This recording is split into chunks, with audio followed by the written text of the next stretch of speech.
ವಾಲ್ಮೀಕಿ ನಿಗಮದಲ್ಲಿ ಭಾರೀ ದೊಡ್ಡ ಹಗರಣ ಆಗಿದೆ. ವಿಪಕ್ಷ ಮುಖ್ಯ ಸಚೇತಕ ಎನ್ ರವಿಕುಮಾರ್ ಹೇಳಿಕೆಯನ್ನು ನೀಡಿದ್ದಾರೆ.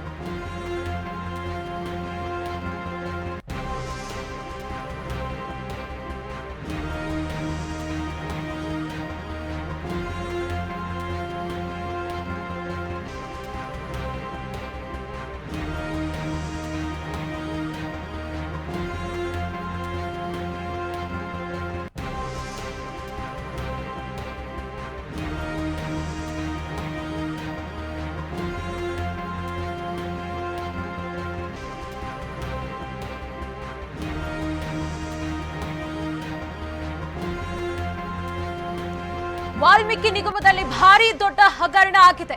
ವಿಪಕ್ಷ ಮುಖ್ಯ ಸಚೇತಕ ಎನ್ ರವಿಕುಮಾರ್ ಹೇಳಿಕೆಯನ್ನ ನೀಡಿದ್ದಾರೆ. ನಿಗಮದ ಹಗರಣದ ಒಂದಾದ ಬಳಿಕ ಒಂದು ಸಾಕ್ಷಿ ಸಿಕ್ತಿದೆ. ಈಗ ಸಚಿವ ಬಿ ನಾಗೇಂದ್ರ ರಾಜೀನಾಮೆ ಕೊಟ್ಟಿದ್ದಾರೆ. ಆದ್ರೆ ನಿಗಮದ ಅಧ್ಯಕ್ಷ ಬಸನಗೌಡ ದದ್ದಲ್ ರಾಜೀನಾಮೆ ನೀಡಿಲ್ಲ. ಸಿಎಂ ಹಾಗೂ ದದ್ದಲ್ ಇಬ್ಬರೂ ರಾಜೀನಾಮೆ ಪಡೆಯಬೇಕು. ವಿಪಕ್ಷ ಮುಖ್ಯ ಸಚೇತಕ ಎನ್ ರವಿಕುಮಾರ್ ಆಗ್ರಹಿಸಿದ್ದಾರೆ. ವಾಲ್ಮೀಕಿ ನಿಗಮದಲ್ಲಿ ನಡೆದಿರುವಂತಹ ಭಾರೀ ದೊಡ್ಡ ಹಗರಣದಲ್ಲಿ ಒಂದಾದರ ಮೇಲೆ ಒಂದರಂತೆ ಸಾಕ್ಷಿಗಳು ಸಿಗ್ತಾ ಇವೆ. ವಿಪಕ್ಷದ ಮುಖ್ಯ ಸಚೇತಕ ಎನ್ ರವಿಕುಮಾರ್ ಹೇಳಿಕೆಯನ್ನ ನೀಡಿದ್ದಾರೆ. ನಿಗಮದ ಹಗರಣದ ಒಂದಾದ ಬಳಿಕ ಒಂದರಂತೆ ಸಾಕ್ಷಿಗಳು ಸಿಗ್ತಿವೆ. ಸಚಿವ ಬಿ ನಾಗೇಂದ್ರ ಅವರು ರಾಜೀನಾಮೆ ಕೊಟ್ಟಿದ್ದಾರೆ ಸರಿ, ಆದ್ರೆ ಈ ನಿಗಮದ ಅಧ್ಯಕ್ಷ ಬಸನಗೌಡ ದದ್ದಲ್ ರಾಜೀನಾಮೆ ಇನ್ನೂ ನೀಡಿಲ್ಲ.